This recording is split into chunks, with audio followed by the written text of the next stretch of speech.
অনেকদিন তো কাঁঠাল বিচি রান্না করে খেলাম, আজকে একটু মনে চাইছে বোধহয় ভর্তা বানিয়ে খাই।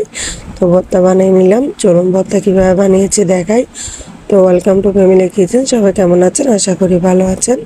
তো প্রথমে আমি কাঁঠাল বিচিগুলো ভেজে নিয়েছিলাম একটু পোড়া পোড়া করে।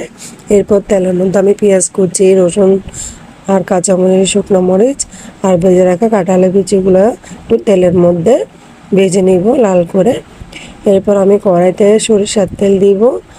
এরপর আমি দেখুন এগুলো শিলবাটায় বেটে নিয়েছি।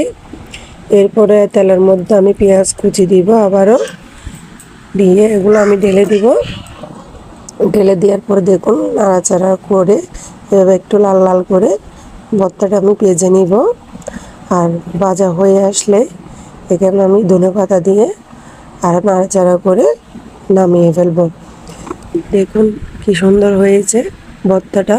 আপনারা কিভাবে খান অবশ্যই কমেন্টে জানাবেন।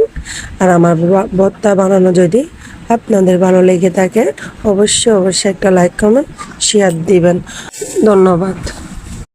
অনেকদিন তো কাঁঠাল বিচি রান্না করে খেলাম, আজকে একটু মনে চাইছে বোধহয় ভর্তা বানিয়ে খাই।